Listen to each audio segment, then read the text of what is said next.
जय हिंद दोस्तों। Study with Veer channel में एक बार फिर से आपका स्वागत है। आज की जो हमारी क्लास होने जा रही है वो है प्लासी का युद्ध, जो कि यहाँ बंगाल के क्षेत्र में लड़ा गया था अंग्रेजों और बंगाल के नवाब सिराजुद्दौला के बीच में। इससे पहले की क्लासों में हमने देखा था कि किस प्रकार से ये कंपनियां यहाँ यूरोप के क्षेत्र से भारत में आई, स्थापित हुई और भारतीय क्षेत्रों में इन्होंने व्यापार किए और 3 कर्नाटक युद्ध अभी तक इन्होंने लड़ लिए हैं भारतीय क्षेत्र में, जो कि फ्रांसीसी कंपनी और अंग्रेजी कंपनी के बीच में यहाँ कर्नाटक के क्षेत्र में ये युद्ध लड़े गए थे। तो आज हम देख रहे हैं प्लासी के युद्ध के बारे में, जो कि लड़ा गया था 23 जून 1757 ईस्वी को बंगाल के नवाब सिराजुद्दौला और अंग्रेजों के बीच में। तो यहाँ इस युद्ध की जो पृष्ठभूमि कैसे तैयार हुई और क्या स्थितियां यहाँ 1757 के इस समय में रही है यहाँ बंगाल के क्षेत्र में। सिराजुद्दौला और अंग्रेज 1757 ईस्वी में बंगाल में इनकी स्थिति को जब एक बार हम सही प्रकार से समझ जाएंगे कि बंगाल में 1757 में सिराजुद्दौला की क्या स्थिति थी और यहाँ अंग्रेजों की क्या स्थिति थी, तब जाके हमें इसका जो ये प्लासी का युद्ध है इसके बारे में हमें सही प्रकार से एक क्लियर व्यू तभी हो पाएगा। तो इसको जानने के लिए हम यहाँ पे देखते हैं कि 1757 ईस्वी तक ये सिराजुद्दौला यहाँ बंगाल के नवाब की गद्दी पर कैसे बैठते हैं और अंग्रेज कैसे यहाँ पे स्थापित हुए थे और क्या इनके बीच में परिस्थितियां बनी जिस कारण से कि ये युद्ध हुआ था। तो यहाँ पे हम दो भागों में देख लेते हैं। एक तरफ हम देखेंगे यहाँ पे जो सिराजुद्दौला यहाँ बंगाल के नवाब बने थे, तो एक तरफ हम देखते हैं सिराजुद्दौला और एक तरफ यहाँ अंग्रेजों के भी हम चर्चा करेंगे कि अंग्रेज किस प्रकार से यहाँ स्थापित हुए थे।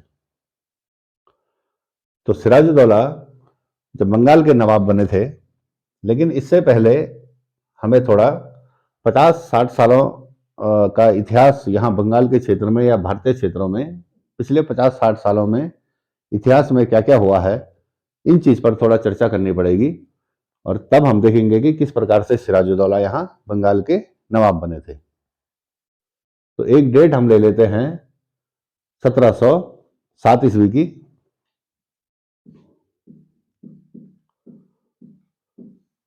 1707 ईस्वी की डेट हम इसलिए ले रहे हैं क्योंकि 1707 ईस्वी में हम जानते हैं कि यहाँ केंद्रीय मुगल सत्ता में जो बादशाह काबिज थे औरंगजेब, उनकी मृत्यु हुई थी सन 1707 ईस्वी में।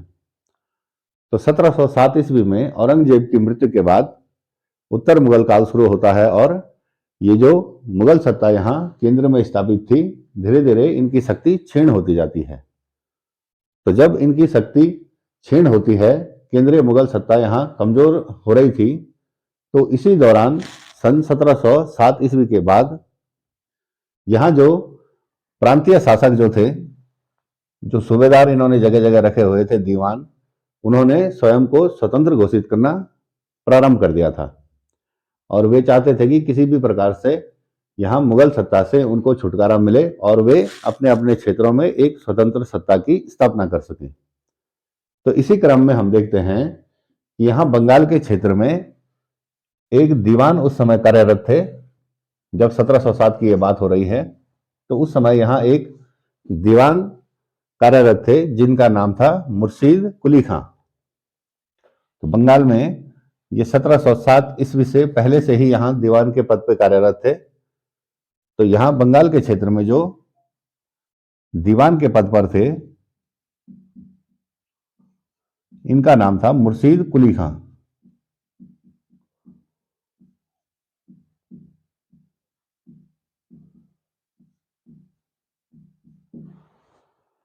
अब ये मुर्शीद कुली खां भी अन्य राज्यों की भांति स्वयं को स्वतंत्र करने की जुगत में लगे हुए थे। तो इन्होंने क्या किया कि प्रारंभिक दिनों में सन 1707 के बाद भी यहाँ केंद्रीय मुगल सत्ता को ये निरंतर रूप से जो टैक्स ये देते थे वो देते रहे, लेकिन इन्होंने कुछ कुछ निर्णय अपने प्रशासन के लिए स्वयं लेना प्रारंभ किया। यहाँ बंगाल के क्षेत्र का प्रशासन इन्होंने अपने हाथों में लिया और वहां कुछ राजस्व संबंधी और अन्य प्रशासन के संबंध में कुछ नियम ये अपने स्तर पर तैयार करने लगे।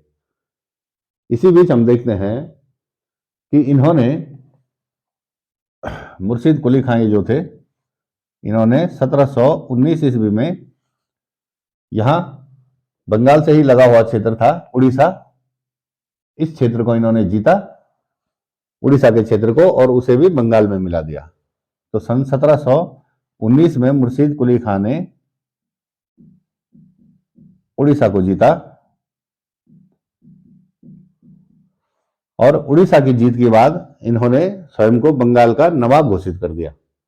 अभी तक हम देख रहे थे कि दीवान के पद पर यहां कार्यरत थे, जो कि दीवान का पद इन्हें केंद्रीय मुगल सत्ता के द्वारा दिया गया था। तो सन 1719 में जब इन्होंने उड़ीसा को जीता, तो उड़ीसा की जीत के बाद इन्होंने स्वयं को बंगाल का नवाब घोषित कर दिया। अब नवाब के पद पर बैठ गए हैं मुर्शिद कुली खां। इन्होंने कुछ एक कार्य और किए हैं, जिनमें कि हम देखते हैं, एक तो इन्होंने बंगाल के क्षेत्र में जो कर वसूलने की एक व्यवस्था इन्होंने लागू की थी, जिसे हम जानते हैं इजारा व्यवस्था। इजारा व्यवस्था की शुरुआत इन मुर्शिद कुली खां के द्वारा बंगाल के क्षेत्र में की गई। इजारा व्यवस्था को हम जानते हैं कि इस इजारा व्यवस्था में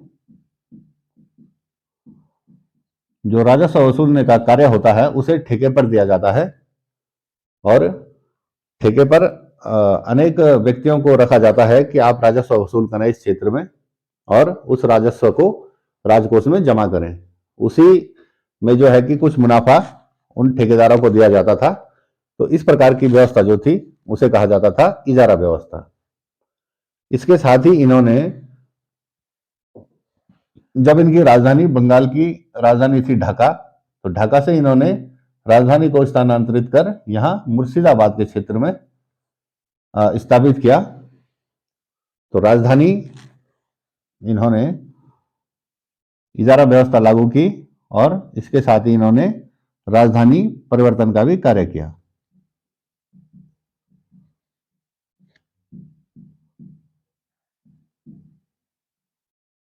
राजधानी परिवर्तन के रूप में इन्होंने राजधानी को ढाका से उठाकर,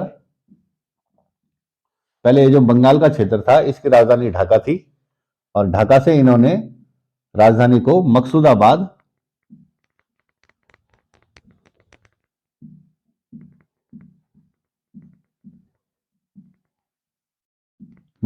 में इन्होंने स्थानांतरित किया। इस मकसूदाबाद को हम वर्तमान में मुर्शिदाबाद के नाम से जानते हैं।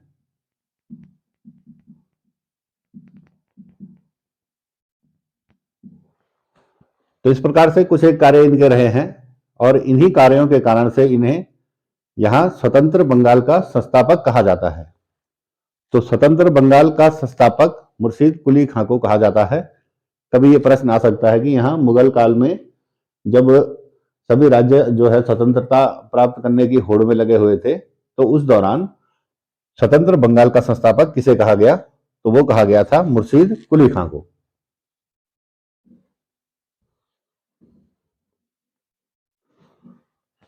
मुर्शिद कुली खां के अन्य कार्यों को देखा जाए तो मुर्शिद कुली खां ने यहां बंगाल के क्षेत्र में खालसा भूमियों में बढ़ोतरी की। खालसा भूमियां इस प्रकार की भूमियां होती थी कि जिनका राजस्व सीधे राजकोष में जमा किया जाता था, जबकि अन्य भूमियां हम देखते थे मनसबदारी या फिर जो भी अन्य भूमियां थी उनका राजस्व किसी न किसी रूप में अन्य जगह भी दिया जाता था। लेकिन जो खालसा भूमियां होती थी, खालसा भूमियों का जो भी संपूर्ण कर इनसे प्राप्त होता था वो सीधे राजकोष में जमा किया जाता था। तो इन्होंने बंगाल के क्षेत्र में खालसा भूमियों की भी बढ़ोतरी की थी। तो यहां पर सन 1727 ईस्वी में मुर्शिद कुली खां की मृत्यु हो जाती है।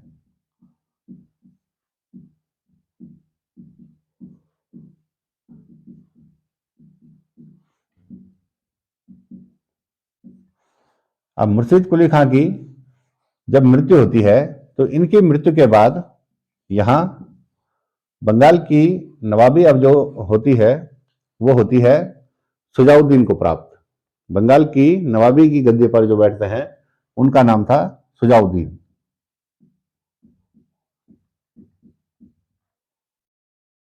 इनका कार्यकाल 1727 से और 1739 तक रहा था।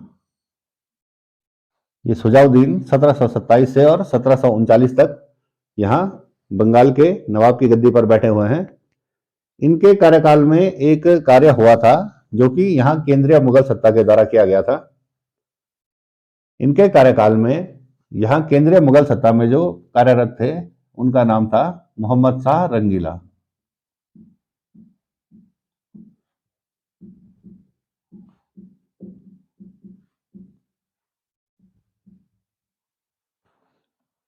इन जो मुगल बादशाह थे मोहम्मद शाह रंगीला, इनके द्वारा 1733 ईस्वी में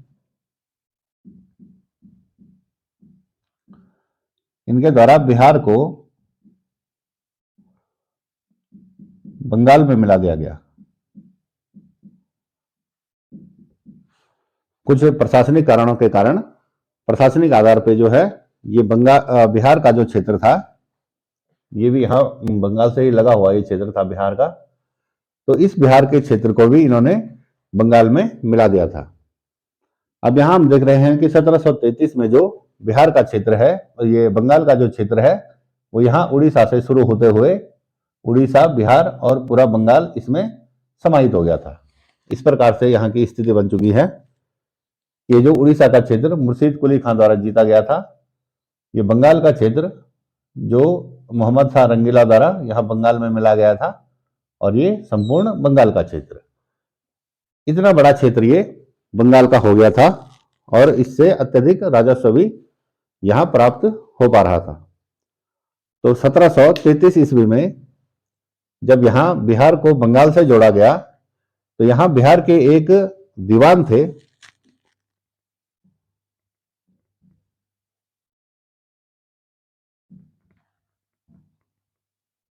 बिहार में उस समय जो दीवान पद पर कार्यरत थे उनका नाम था अलीवर्दी खां।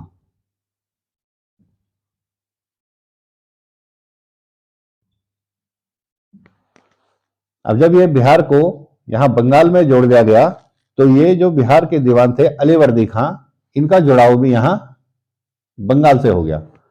अब ये भी बंगाल के नवाब के अंतर्गत ये कार्य करने लगे थे मुर्शीद कुली खां। अब ये मुर्शीद कुली खां जो थे ये काफी महत्वाकांक्षी व्यक्ति थे, साहसी और महत्वाकांक्षी ये व्यक्ति रहे हैं। ये कहीं ना कहीं यहाँ बंगाल की नवाबी को हासिल करना चाहते थे। तो थोड़ा देखते हैं जो 1739 के बाद क्या स्थिति बनी। 1739 में यहाँ बंगाल की नवाब की गद्दी पे जो बैठते हैं व्यक्ति, उनका नाम था सरफराज। तो आइए देखते हैं थोड़ा सा। 1739 में यहां बंगाल में जो नवाब बनते हैं इनका नाम था सरफराज। अब ये जो सरफराज 1739 में गद्दी पे बैठे थे, इनकी हत्या जो है सन 1740 में इनकी हत्या करवा दी जाती है अलीवर्दी खां के द्वारा। अलीवर्दी खां मैंने आपको अभी बताए थे जो बिहार के दीवान थे और बिहार का बंगाल में विलय होने के कारण वे भी बंगाल की गद्दी से जुड़ गए थे। तो 1740 में अलीवर्दी खां के द्वारा इनकी हत्या करवा दी जाती है एक षड्यंत्र के तहत, और 1740 में अलीवर्दी खां स्वयं को बंगाल का नवाब घोषित कर देता है। तो 1740 में हम देखते हैं कि बंगाल का जो नवाब बनता है वो होता है अलीवर्दी खां।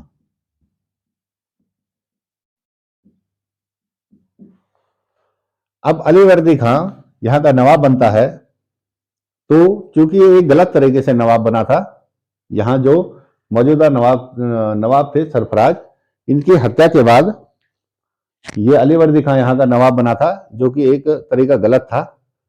तो इस गलत तरीके को कहीं ना कहीं इसने सही साबित करने के लिए 2 करोड़ रुपए का जो नजराना था इसने यहाँ केंद्रीय मुगल सत्ता को भेजा दिल्ली में।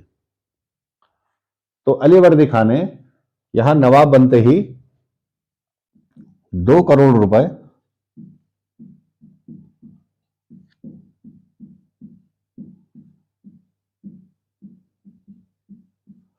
2 करोड़ रुपए इन्होंने नजराने के रूप में वहां केंद्रीय मुगल सत्ता को दिया।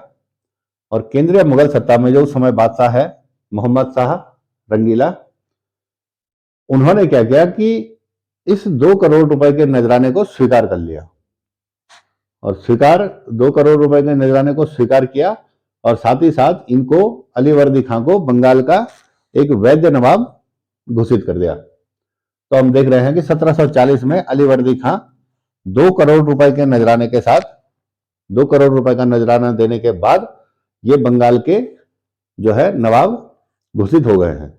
यहां पर एक स्थिति हमें समझनी होगी कि ये जो केंद्रीय मुगल सत्ता है 1740 ईस्वी के करीब ये इतनी कमजोर हो चुकी है कि इनकी न तो कोई न्याय व्यवस्था ठीक है, क्योंकि यदि न्याय व्यवस्था ठीक होती तो यहां सरफराज के बाद जो इनका वैधानिक नवाब था वो नवाब बनता। लेकिन इनकी आर्थिक, न्यायिक और मतलब एक प्रकार से सैन्य शक्ति भी इनकी इतनी छीन हो गई थी कि ये अलीवर्दी खां को युद्ध भी ये नहीं कर पाए, बल्कि इससे उल्टा इन्होंने 2 करोड़ का नजराना प्राप्त किया और इन्हें नवाब घोषित कर दिया। तो 1740 में अलीवर्दी खां बनते हैं यहां बंगाल के नवाब। अब नवाब तो ये बन गए हैं, लेकिन इनकी असली परेशानियां जो है इसके बाद शुरू होती है। 1740 ईस्वी में जब ये नवाब बने, इसके बाद लगातार इन क्षेत्रों में, बंगाल के क्षेत्र में जब ये नवाब बने यहाँ बंगाल, इनके पास उड़ीसा, बिहार, ये संपूर्ण क्षेत्र था। तो जब ये इसके नवाब बने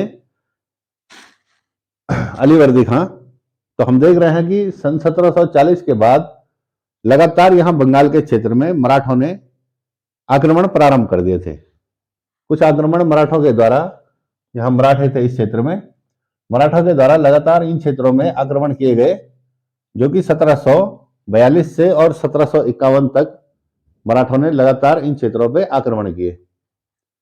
इन आक्रमणों को हम देखते हैं कि इनसे अलीवर्दी खां किस प्रकार ये परेशान रहा अपने कार्यकाल में।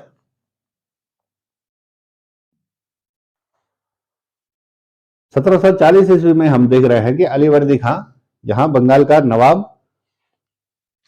घोषित किया जाता है और इसके नवाब बनने के बाद लगातार इस क्षेत्र में मराठों द्वारा आक्रमण किया जाता है। और इसका कुछ उड़ीसा का जो क्षेत्र था, ये यहां उड़ीसा जो सन 1719 में मुर्शीद कुली खां द्वारा जीता गया था और उसे बंगाल में मिलाया गया था, तो यहां मराठों के आक्रमण के कारण ये उड़ीसा का कुछ क्षेत्र जो है मराठों ने अपने कब्जे में ले लिया। और इस क्षेत्र को तो मराठों ने अपने कब्जे में लिया और साथ ही साथ यहां बंगाल के क्षेत्र पे इन्होंने चौथ के रूप में एक कर जो है वो रोपित कर दिया। तो हम देखते हैं कि 1742 से और 1751 तक यहां मराठों ने आक्रमण किया।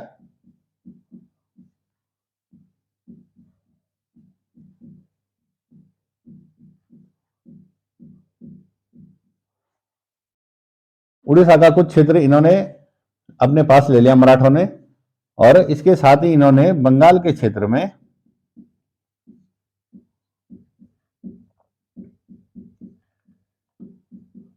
चौथ कर भी इन्होंने रोपित कर दिया।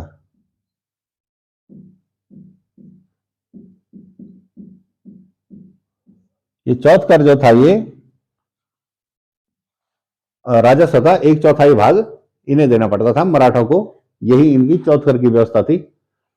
तो चौथ कर के रोपित होने से यहां ये मुर्शीद कुली खां काफी परेशान था। एक तो यहां बंगाल में जो पहले मैंने आपको बताया था कि यहां केंद्रीय मुगल सत्ता में जो बादशाह थे, बादशाह फारूक शेर, इनके द्वारा बंगाल में एक दस्तक यहां अंग्रेजों को प्रदान की गई थी, जिसके जरिए ये अपने सामान को चुंगियों से पार करवाते थे।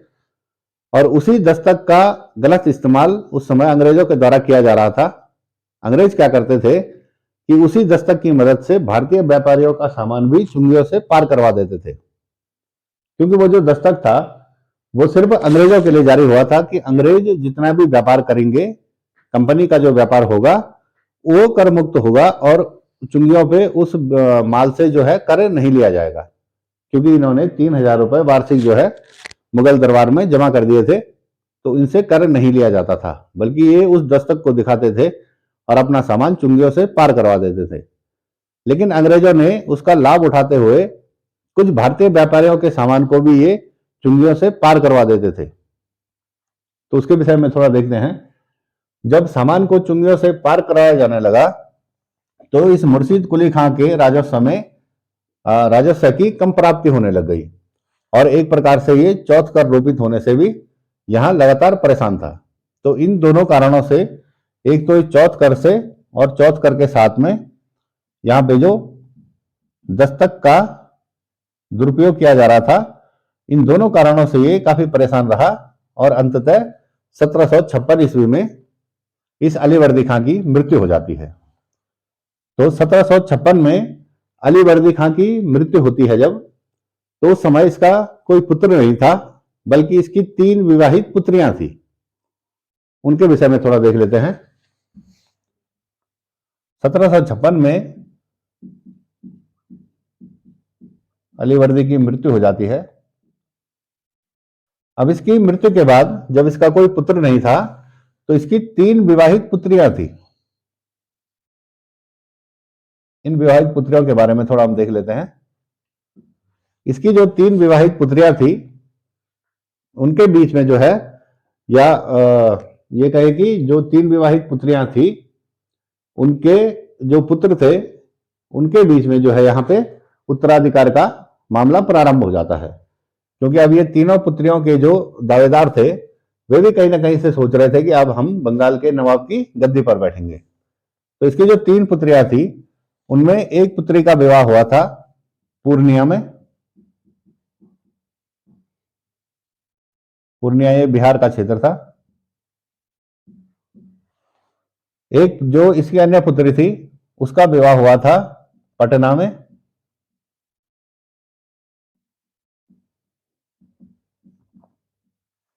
और एक जो तीसरी पुत्री थी, इनका विवाह हुआ था ढाका में। तो ये 3 पुत्रियां एक प्रकार से यहां अलीवर्दी खां की मृत्यु के बाद यहां गद्दी की दावेदारी प्रस्तुत कर रही थी। तो पूर्णिया वाली पुत्री का जो पुत्र था, इसका नाम था शौकत जंग।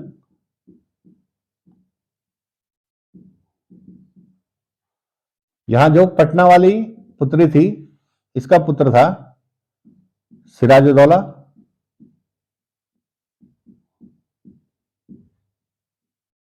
और ये जो ढाका वाली थी, ढाका वाली जो पुत्री थी, ये स्वयं ही उत्तराधिकार के मामले में संलिप्त थी। इनका नाम था घसीटी बेगम।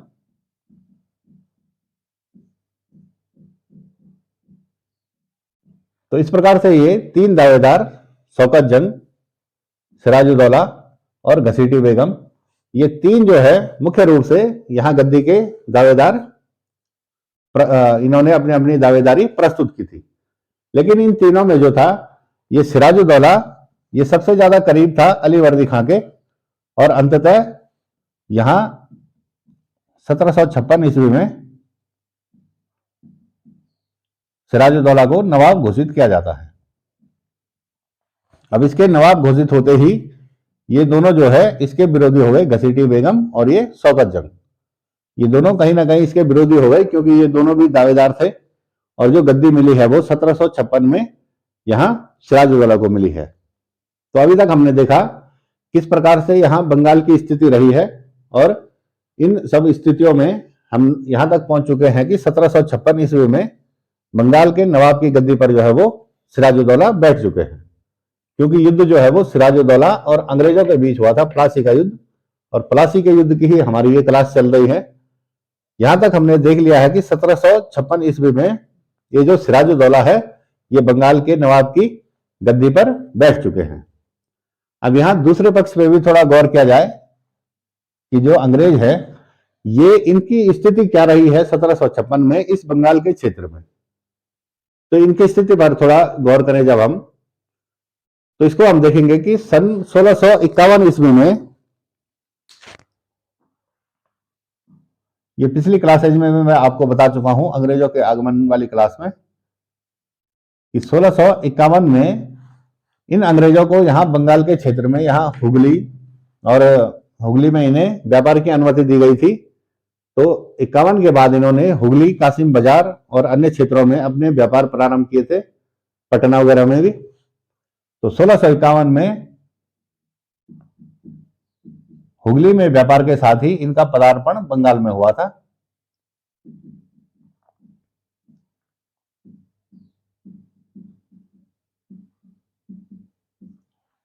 सोलह सौ इक्यावन में बंगाल में इन्होंने व्यापार की शुरुआत की थी और धीरे धीरे ये अपने व्यापार में यहाँ तरक्की करते गए। तो हमने इसके बाद में देखा था कि 1698 में इन्हें बंगाल के 3 गांवों की जमींदारी प्राप्त हुई थी, जिनमें कि एक था सूतानाती,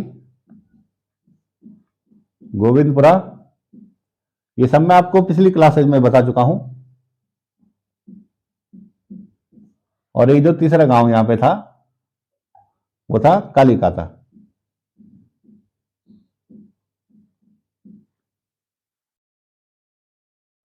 इन 3 गांवों की इन्हें जमींदारी मिली थी और ये कालीकाता गांव में इन्होंने सन 1700 में कलकत्ता शहर की स्थापना की थी, इसके चारों ओर। और एक यहां पे इन्होंने किला अपना स्थापित किया था, फोर्ट विलियम। फोर्ट विलियम के नाम से इन्होंने सन 1700 में यहां पर एक अपना किला स्थापित कर दिया था। इतना हम देख चुके थे पिछली क्लासेज में। अब अंग्रेज यहां फोर्ट विलियम की स्थापना कर चुके हैं और बंगाल के क्षेत्र में लगातार अपना व्यापार ये कर रहे थे। अब इसी दौरान हम देखते हैं कि जब सन 1756 से और 1763 तक, पिछली क्लास में मैंने बताया था आपको कर्नाटक के तृतीय युद्ध वाली क्लास में, यहाँ 1756 से और 1763 तक जब सप्तवर्षीय युद्ध वहां यूरोप के क्षेत्र में प्रारंभ हुआ था, तो उसकी सुगबुगाहट जो है वो भारत में भी होने लगी थी, जिसके परिणाम स्वरूप यहाँ 1753 से और 1756 से और 1763 तक यहाँ दक्षिण भारत के क्षेत्र कर्नाटक में फ्रांसीसी और अंग्रेजों के बीच में तृतीय कर्नाटक युद्ध हुआ था। तो जब यहाँ सप्तवर्षीय युद्ध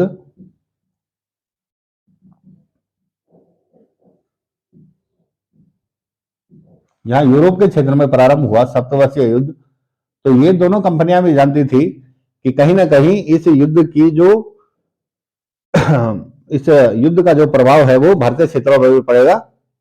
तो इन्होंने क्या किया कि 1756 ईस्वी में यहाँ बंगाल के क्षेत्र में जो इनका किला जो अंग्रेजों ने स्थापित किया था सन 1700 में, फोर्ट विलियम, तो सन 1756 ईस्वी में ये फोर्ट विलियम की किलेबंदी करने लग गए और फोर्ट विलियम पर ये तोपे चढ़ाने लग गए, क्योंकि इन्हें कहीं ना कहीं अनुमान हो गया था कि अब जब सप्तवर्षीय युद्ध प्रारंभ हो गया है, तो अब इस सप्तवर्षीय युद्ध के कारण भारतीय क्षेत्रों में भी, जहां जहां हमारे क्षेत्र हैं, इनमें भी युद्ध की संभावना है। तो 1756 में अंग्रेजों ने फोर्ट विलियम पर तोपे चढ़ाना प्रारंभ कर दिया और एक प्रकार से वहां की किलेबंदी ये करने लगे थे। इसके साथ ही हम देख रहे थे कि यहाँ बंगाल के क्षेत्र में चंद्रनगर और आदि स्थानों पर फ्रांसीसी भी काबिज थे और वे भी अपने क्षेत्रों की किलेबंदी पे लगे हुए थे। तो फ्रांसीसी और ये जो अंग्रेज थे 1756 में यहाँ बंगाल के क्षेत्र में जो भी इनके अपने अपने किले थे या जितने भी इनके पास वहां स्थान थे, उनकी किलेबंदी ये करने लगे थे। तो 1756 में जब इन्होंने अपने अपने किलों की किलेबंदी प्रारंभ की, तो यहां से सिराजुद्दौला के द्वारा एक आदेश जारी किया गया। आदेश में ये स्पष्ट रूप से कहा गया कि आप हमारे क्षेत्र में, यानी कि बंगाल का क्षेत्र, ये मेरा क्षेत्र है, इस क्षेत्र में आप इस प्रकार का कार्य न करें, युद्ध की तैयारी न करें और अपने अपने किलों पे ये तोपें इत्यादि चढ़ाना और इनकी किलेबंदी करना बंद करें। ये एक आदेश जो है सिराजुद्दौला के द्वारा पारित किया गया। अब इस आदेश को पारित करने के उसमें देखते हैं कि क्या कुछ हो पाया। जब सिराजुद्दौला के द्वारा यह आदेश पारित किया गया कि आप अपने अपने क्षेत्रों की किलेबंदी बंद करें, तो फ्रांसीसियों के द्वारा उस आदेश का पालन किया गया और उन्होंने अपने क्षेत्र की किलेबंदी बंद कर दी, लेकिन अंग्रेजों द्वारा इस आदेश का पालन नहीं किया गया। यहाँ पे एक देखने लायक विषय ये है कि जब इससे सिराजुद्दौला के द्वारा आदेश पारित किया गया था किलेबंदी बंद करने का, तो अंग्रेजों द्वारा उस आदेश का पालन नहीं किया गया, बल्कि वे लगातार अपने जो इनका ये किला था फोर्ट विलियम, इस पर ये तोपें सजा रहे थे और इसकी किलेबंदी में ये लगे हुए थे। तो जब आदेश का पालन होता हुआ न देख, तो सिराजुद्दौला के द्वारा यहां अंग्रेजों पर एक हमला किया गया, जो कि इनके द्वारा किया गया था 15 जून 1756 ईस्वी को। तो उसे थोड़ा देख लेते हैं कि उस हमले में क्या कुछ हुआ था। यहां तक हमने स्थिति देख ली है कि 1756 में जहां अंग्रेज अपने किले की किलेबंदी कर रहे हैं और 1756 ईस्वी में यहां बंगाल के नवाब की गद्दी पर सिराजुद्दौला बैठ चुके हैं। अब युद्ध चूंकि सिराजुद्दौला और अंग्रेजों के बीच ही होना है, तो इन दोनों की स्थिति को हमने समझ लिया है। 1756 में क्या स्थिति यहां सिराजुद्दौला की थी जो बंगाल के नवाब है, और 1756 में ही यहां क्या स्थिति अंग्रेजों की रही है। अब हम देखते हैं कि जब आदेश का पालन नहीं किया गया अंग्रेजों के द्वारा, तो 15 जून सन 1756 ईस्वी में सिराजुद्दौला के द्वारा एक हमला यहां अंग्रेजों के फोर्ट विलियम पे किया गया था। उसके बारे में थोड़ा चर्चा करते हैं।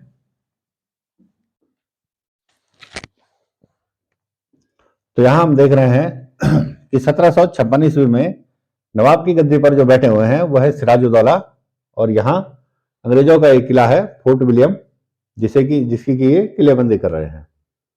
तो जब इन्होंने सिराजुद्दौला के इस आदेश का पालन नहीं किया कि आप किलेबंदी बंद करें, तो सिराजुद्दौला के द्वारा 15 जून कुछ कुछ तिथियां हैं कि जिन्हें हमें ध्यान में रखना आवश्यक हो जाता है। 1756 ईस्वी को इस सिराजुद्दौला के द्वारा एक हमला यहां फोर्ट विलियम पे किया जाता है। जब इनके द्वारा यहां फोर्ट विलियम पे एक जबरदस्त हमला किया गया, तो यहां पर फोर्ट विलियम में जो अंग्रेज थे इस हमले से वे घबरा गए और अंग्रेजों की यहां पे हार हुई। तो इसी हमले से संबंधित एक घटना का जिक्र किया जाता है, जिसे हम देखते हैं। इस घटना को कहा जाता है ब्लैक होल की घटना।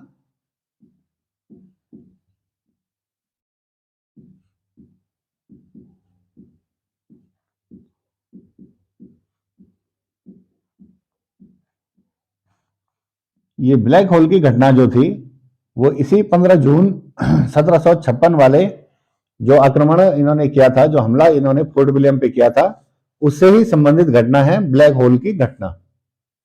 इस ब्लैक होल की घटना को कहा जाता है, एक अंग्रेज हैं, वे भी इसी फोर्ट विलियम में कार्यरत थे, उनका नाम था हॉलवेल, अंग्रेज अधिकारी वे थे हॉलवेल। उन्होंने एक घटना के बारे में जिक्र किया कि जब सिराजुद्दौला के द्वारा ये 15 जून 1756 को फोर्ट विलियम पर जब आक्रमण किया गया था, तो इन्होंने 146 अंग्रेजों को एक बहुत ही छोटी कोठड़ी में बंद कर दिया गया था। हॉलवेल ने यह कहा ब्लैक होल की घटना के बारे में। ये हॉलवेल जो थे ये यहां फोर्ट विलियम में ही कार्यरत थे।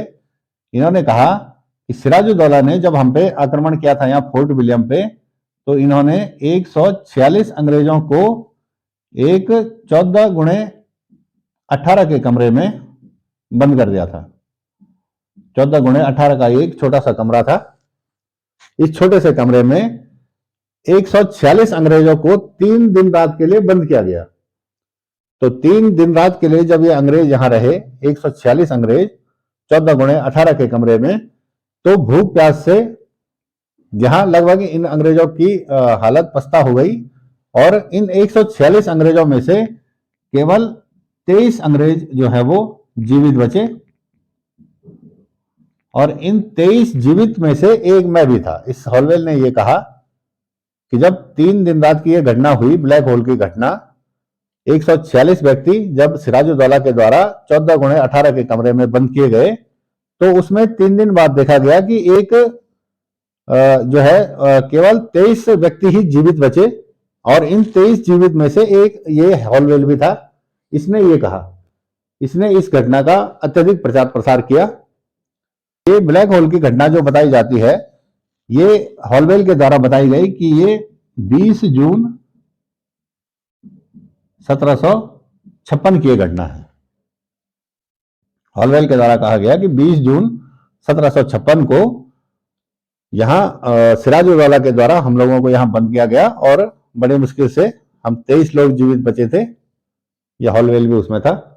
इसने इस घटना का अत्यधिक प्रचार प्रसार किया और यहां हम देख रहे थे कि जो 15 जून को फोर्ट विलियम पर जो हमला यहां सिराजुद्दौला के द्वारा किया गया था, जब ये मुर्शिदाबाद अपनी राजधानी से निकला और इसने फोर्ट विलियम पर आक्रमण किया, तो ये अंग्रेज जो है यहां से जान बचा के फिर से ये फुल्टा द्वीप में भाग गए।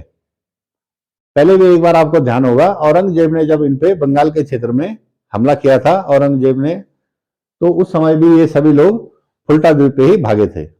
और उस समय फुल्टा द्वीप से इनका एक जो व्यक्ति था अंग्रेज जॉब चौरनॉक, वो दोबारा से मुगल दरबार में आया था, क्षमा याचना उसने की थी, लेकिन इस बार इन्होंने ये नहीं किया।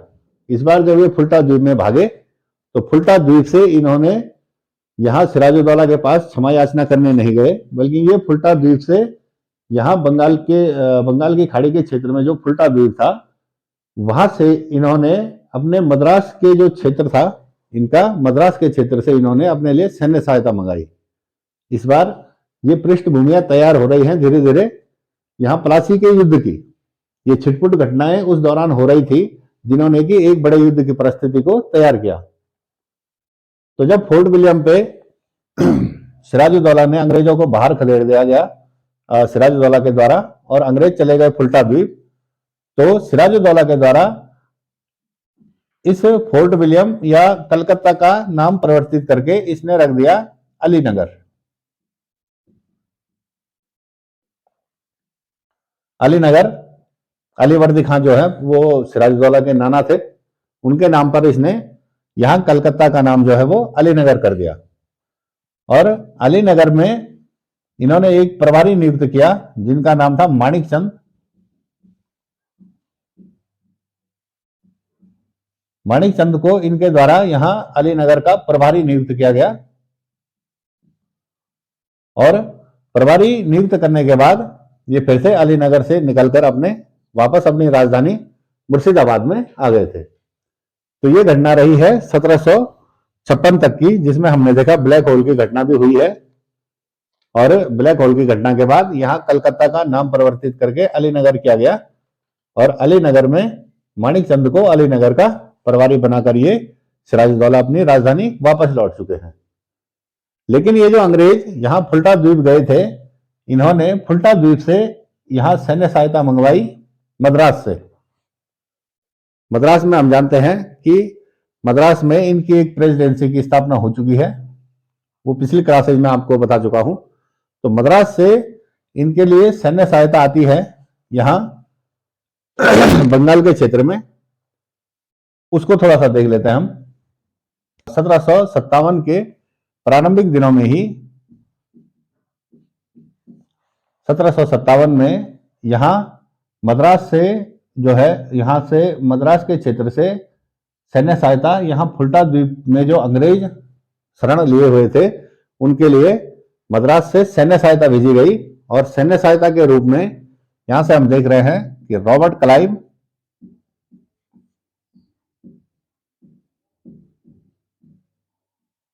और रॉबर्ट क्लाइव के साथ में एक थे एडमिरल वाटसन।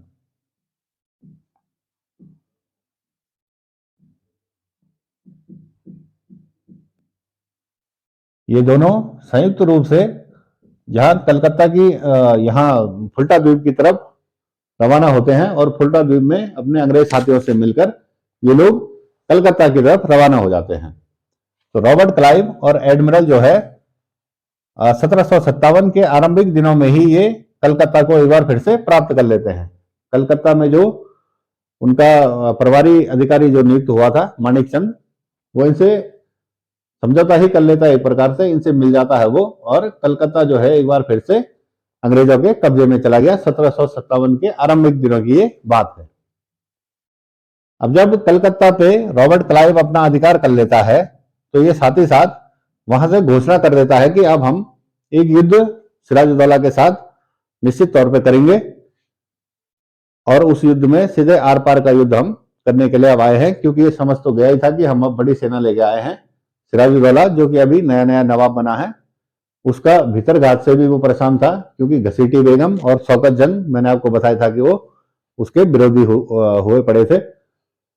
तो यहां से जब रॉबर्ट क्लाइव निकला, उसने कलकत्ता पे अधिकार किया और साथ ही साथ उसने एक युद्ध की घोषणा कर दी कि अब सिराजुद्दौला के साथ जो है सीधे तौर पे युद्ध किया जाएगा। तो इस बात से सिराजुद्दौला चूंकि अभी अभी नया नवाब बना था, उसने युद्ध करने में ज्यादा दिलचस्पी नहीं दिखाई, क्योंकि कहीं ना कहीं उसने सोचा कि अभी अभी मैं नवाब बना हूं, पहले अपने प्रशासनिक कार्यों को देख लूं, अपने क्षेत्र को अच्छी तरह से समझ लूं, उसके बाद ही युद्ध या कुछ अन्य कार्रवाई अगर करनी पड़े तो वो देखी जाएगी। तो फिलहाल जब रॉबर्ट क्लाइव द्वारा युद्ध की घोषणा की गई, तो यहां से सिराजुद्दौला के द्वारा एक संधि प्रस्ताव रॉबर्ट क्लाइव के पास भेजा गया, और उस संधि प्रस्ताव को कहा जाता है अलीनगर की संधि, जो कि कलकत्ता का नाम अलीनगर हो चुका है। तो जो सिराजुद्दौला के द्वारा संधि प्रस्ताव भेजा गया, उसे हम जानते हैं अलीनगर की संधि के रूप में। तो यहां रॉबर्ट क्लाइव और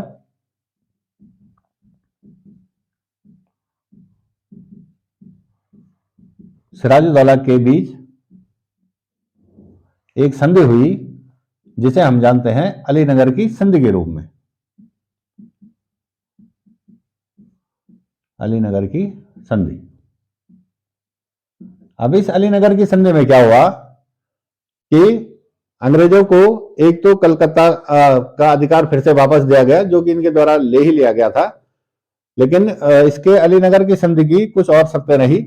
इसमें यह था कि दस्तक का उपयोग आप फिर से यहां बंगाल के क्षेत्र में जारी रख सकते हैं, जो कि दस्तक इनको 1717 में प्रदान किया गया था, उसका उपयोग आप आगे के लिए भी जारी रख सकते हैं।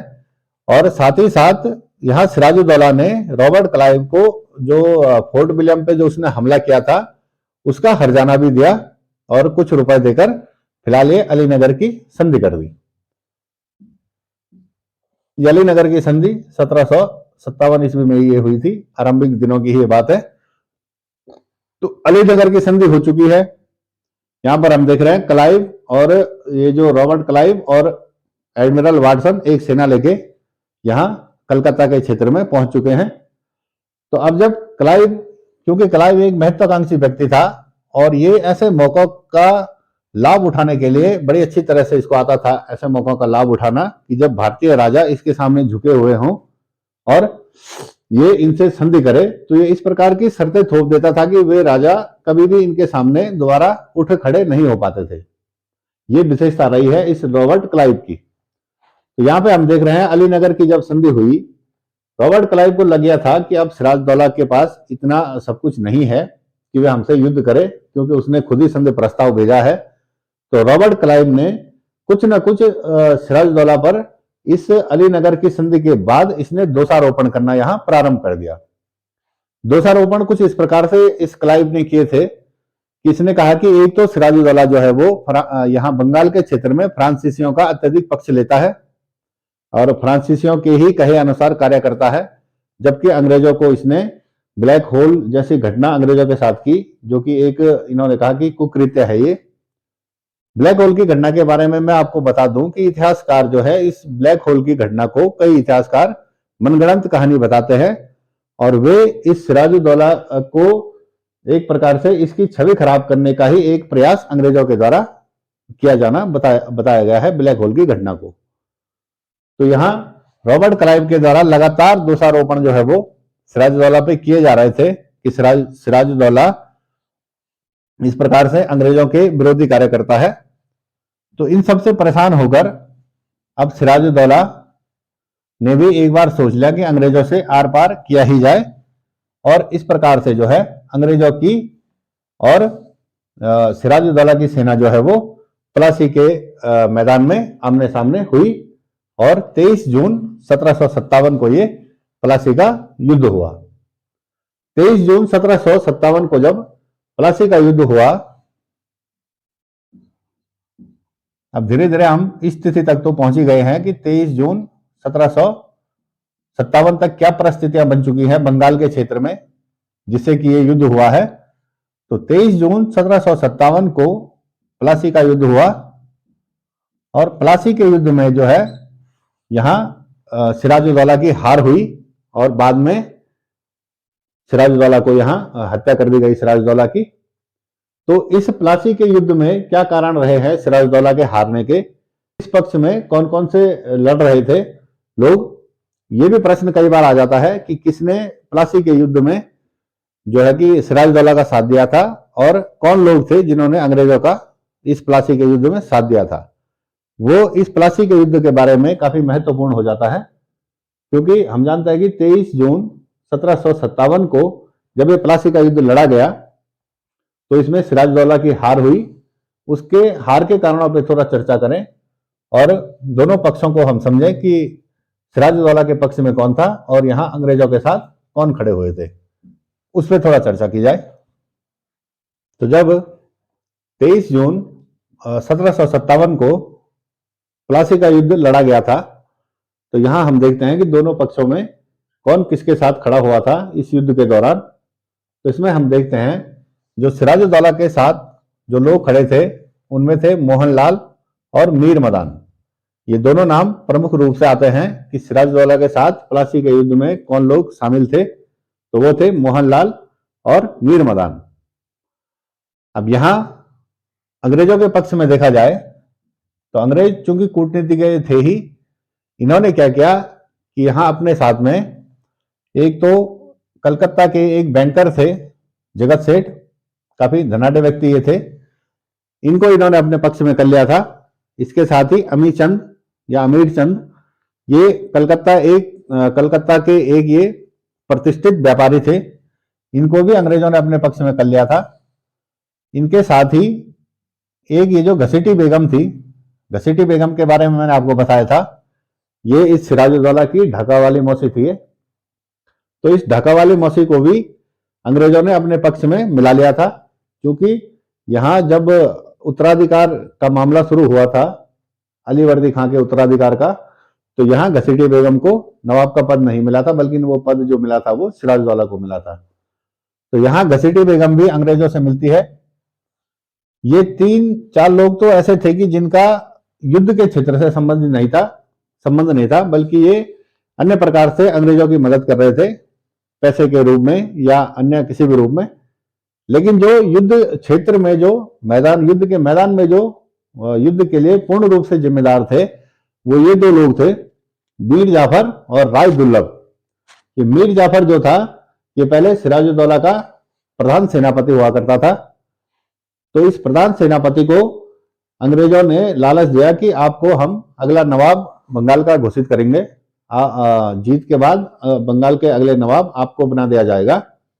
तो इस मीर जाफर ने युद्ध के बीच में ही यहां सिराजुद्दौला को धोखा देकर ये अंग्रेजों के पक्ष में खड़ा हो गया था, या फिर एक बड़ी सैन्य जो टुकड़ी थी इस मीर जाफर के पास, उसने युद्ध में भाग लेने से इनकार कर दिया। तो मीर जाफर जो था प्रमुख सेनापति था सिराजुद्दौला का, और इसने साथ दिया था प्लासी के युद्ध में अंग्रेजों का। इस प्रकार से प्रश्न आते हैं कि 3-4 ऑप्शन आपको दे दिए जाएंगे कि यहां सिराजुद्दौला के साथ कौन खड़ा नहीं था। तो 2 ऑप्शन ये हो जाएंगे और इनमें एक ऑप्शन मीर जाफर वो डाल देगा। तो आपको मीर जाफर टिक करना पड़ेगा कि मीर जाफर जो है वो अंग्रेजों के पक्ष में था, न कि सिराजुद्दौला के पक्ष में।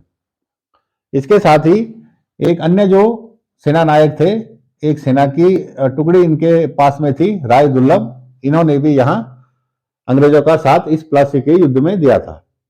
तो इस प्रकार से 1757 में यह प्लासी का युद्ध होता है, जिसमें कि सिराजुद्दौला की हार हुई और इस युद्ध के बाद मीर जाफर के पुत्र मरीन ने सिराजुद्दौला की हत्या कर दी थी। तो इस प्रकार से आज की क्लास में हमने देखा कि जो प्लासी का युद्ध भारतीय क्षेत्र में हुआ था, क्या कारण उसके बने, और अंत तक आते आते ये परिणाम आपके सामने है कि सिराजुद्दौला हार चुका है और अंग्रेज जो है भारतीय क्षेत्र में एक बहुत ही बड़ी सफलता इन्हें प्राप्त हुई है। क्योंकि बंगाल का जो क्षेत्र था काफी समृद्ध क्षेत्र था, और वहां के नवाब को हराना और वहां पर अपने मनमाफिक का नवाब स्थापित करना, जो कि इन्होंने इस युद्ध के बाद मीर जाफर के रूप में बंगाल का नवाब जो स्थापित किया, अपने मनमाफिक आदमी, इससे भी इन्हें काफी लाभ प्राप्त हुआ। तो इस प्रकार से हमने देखा कि क्या ऐतिहासिक महत्व इस प्लासी के युद्ध का रहा है, क्योंकि ये ऐसा प्रथम युद्ध था जिसमें कि भारतीय राजा की हार हुई है, अंग्रेजों के द्वारा सीधे तौर पर एक भारतीय शासक को पराजित किया गया। इससे पहले जितने भी युद्ध या जो भी कार्य ये अंग्रेज भारतीय क्षेत्रों में कर रहे थे वो एक कूटनीति के तहत कर रहे थे, लेकिन इस समय जो सीधे तौर पर अंग्रेजों और सिराजुद्दौला के बीच में जो युद्ध हुआ उसमें सिराजुद्दौला की हार हुई, और इस प्लासी के युद्ध ने बंगाल के क्षेत्र में और कहीं ना कहीं इसके बाद संपूर्ण भारत में अंग्रेजों के प्रशासन का जो या अंग्रेजों के स्थायित्व का मार्ग प्रशस्त कर दिया था। इसके रूप में इस प्लासी के युद्ध को देखा जाता है, जो कि 23 जून 1757 को लड़ा गया था सिराजुद्दौला और अंग्रेजों के बीच में। आगे की क्लास में हम देखेंगे कि जब मीर जाफर को यहां बंगाल का नवाब घोषित किया गया तो क्या कार्य इस मीर जाफर के द्वारा किए गए और किस प्रकार की व्यवस्था इसके बाद चली बंगाल के क्षेत्र में, जब हम देख रहे हैं कि सिराजुद्दौला का शासन समाप्त हो चुका है और मीर जाफर को यहां प्लासी के युद्ध के बाद मीर जाफर को बंगाल का नवाब घोषित किया जाता है। तो अगली क्लास में हम देखेंगे कि मीर जाफर का नवाब बनने के बाद मीर जाफर के द्वारा क्या क्या कार्य इस बंगाल के क्षेत्र में किए गए और मीर जाफर के नवाब बनने के बाद अंग्रेजों को किस प्रकार से लाभ प्राप्त हुआ और किस प्रकार से एक अन्य जो युद्ध इन क्षेत्रों में हुआ था, बक्सर के युद्ध के नाम से जिसे हम जानते हैं, उसकी पृष्ठभूमि कैसे तैयार हुई और बंगाल में अन्य इस दौरान क्या क्या कार्य हुए 1757 से, और जब अगला जो युद्ध होगा 1764 में, इस दौरान बंगाल के क्षेत्र में जो जो कार्य मीर जाफर और यहाँ के अन्य नवाबों द्वारा किए गए उन पर भी थोड़ा चर्चा करेंगे। तो मिलते हैं एक अगली क्लास में, तब तक के लिए धन्यवाद।